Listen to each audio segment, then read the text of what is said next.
শোনেন। বিভিন্ন জায়গায় আজকে জঙ্গিবাদের উত্থান হচ্ছে এবং আমি স্পেসিফিকলি কিছু মাদ্রাসার কথাও বলেছিলাম। জাতিসংঘ আজকে বলছে যে বাংলাদেশে আল কায়দা নেটওয়ার্কের কাজ হচ্ছে। ওরা আমাদের দেশটাকে ধ্বংস করতে চায়, ওরা আমাদের দেশটাকে ধ্বংস করে আমাদের মাটিটাকে ব্যবহার করে এখানে শিরোনামটা হচ্ছে মঞ্চে ভাষণ দিচ্ছেন শামীম ওসমান, তবে সামনে কোনো শ্রোতা নেই। ভালো, তারপরও ভাষণ দিয়ে যাচ্ছে, চেষ্টা করছে।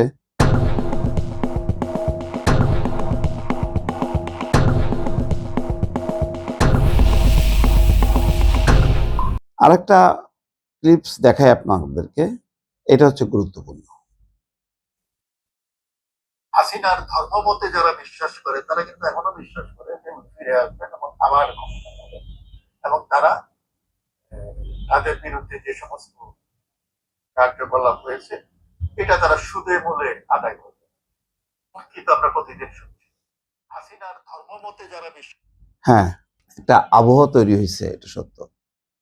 দেখেন, বিভিন্ন সময় দেখছি যে জাহাঙ্গীর কবির নানক, মোফাজ্জল হোসেন চৌধুরী মায়া, তারপরে শামীম ওসমান, যেগুলি বাংলাদেশের হচ্ছে দুর্নীতিতে নিমজ্জিত, এত ক্রিম মাখন খাইছে, এদের থুলথুল করতেছে এদের সমস্ত চেহারা, চোখে মুখে।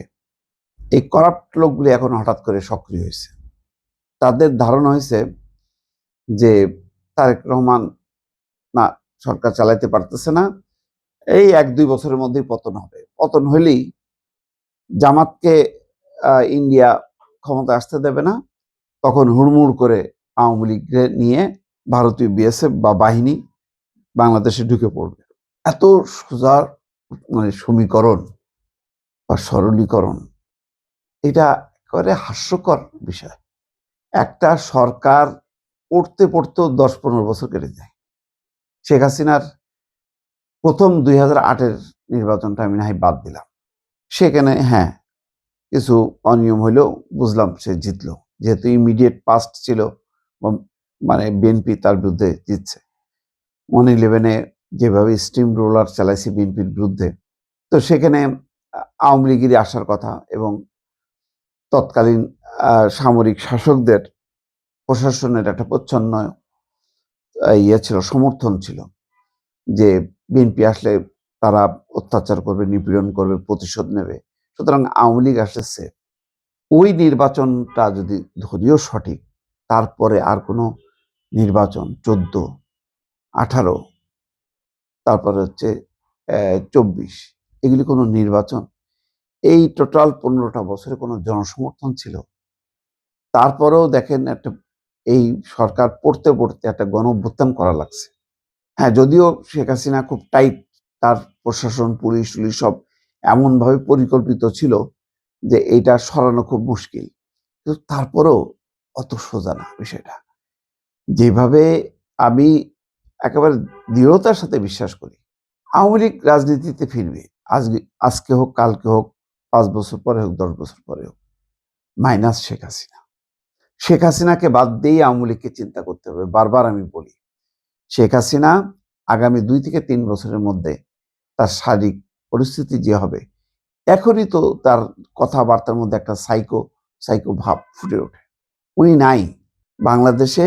তারেক রহমানের সঙ্গে রাজনীতি করতে হলে আওয়ামী লীগের নতুন নেতৃত্ব আসতে হবে এবং যেভাবে তারা প্রতিশোধ নেবে ওইটা ওই চিন্তাটা বাদ দিতে হবে। একদম নতুন রাজনীতি নিয়ে মোকাবেলা করতে হবে। প্রতিশোধের রাজনীতি, হিংসা রাজনীতি বাংলাদেশে আর চলবে না। তো যতই ওই যে ঝুলঝুল করা যে সমস্ত করাপ্ট নেতাদের কিছু ভিডিও ক্লিপস দেখি, শত শত কোটি টাকা নিয়ে বাইরে বসে লেকচার মারে, আর এখানের নেতারা কুড়ে কুড়ে মরতেছে সব। কতজন মারা গেছে কারাগারে বিনা চিকিৎসায়, হিসাব আছে? তারপরে জেলের বাইরে কত নেতা কি দুর্বিষহ জীবনযাপন করতেছে, কোনো খরচপাতি দেয় তাদেরকে? কিন্তু টাকা পাচার তো কম করেনি, সেই টাকার উপরে বসে ওনারা এখন লেকচার মারতেছে। এই হাসান মাহমুদের কথা, তারপর কিছু পুলিশ করাপ্ট অফিসার, এই সমস্ত নেতাদের কথা কে শুনবে? আওয়ামী লীগের অসংখ্য নেতা শেখ হাসিনাকে ভালোবাসে, সত্য, শেখ হাসিনা নামে অন্ধ, কিন্তু শেখ হাসিনা তো আর শেখ হাসিনার জায়গায় নেই। শেখ হাসিনা অলরেডি তার রাজনৈতিক মৃত্যু ঘটে গেছে, এটা মানতে হবে। এটা মেনে যদি তাদের মধ্যে বোধোদয় হয়, আওয়ামী লীগ অবশ্যই আসবে, সময়ের ব্যবধানে আসবে। এটা আমি বলি না যে আওয়ামী লীগ ধ্বংস হয়ে গেছে, ধ্বংস হবে না। এই ধ্বংসস্তূপ থেকে আওয়ামী লীগ জন্ম নেবে, কিন্তু নতুন আওয়ামী লীগ, সেটা শেখ হাসিনা ছাড়া।